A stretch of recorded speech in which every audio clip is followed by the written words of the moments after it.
Bata, sino yung anak mo? At paano ka nakapasok dito? Siguro tulog kami yung kwarto sa labas. Kasi po, may naanak po ko, si Diwata. Bata, bakit? Kasi po, may hilingin po ako sa kanya. Ano?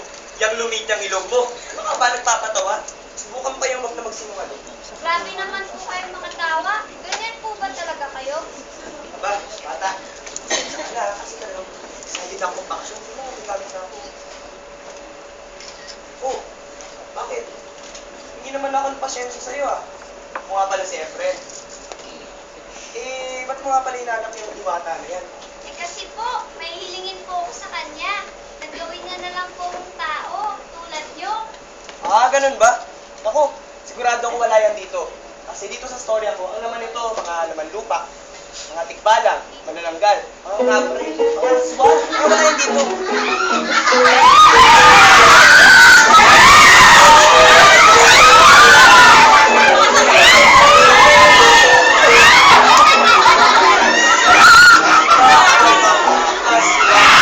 Dahil nyo lamang matatahan sa lalawigan.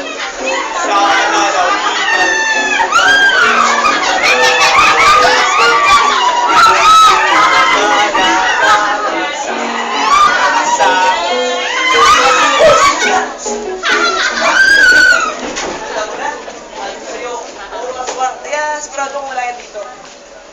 Nasubukan mo naman mag-aral sa ibang lugar. Di ba po eh, kaya ko nga po siya hinahanap eh. Aba, larga na. Baka mahuli ka. Subukan mo dun sa Himala, sa Mount Rubio, sa Bunganga ng Pating. Baka nandun yun. Ano ba naman yung Diwata na yan? Galayan.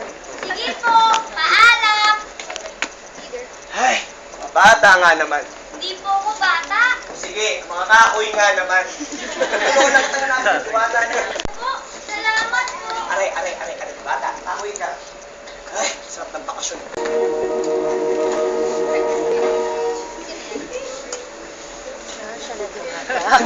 Parang prinsesa.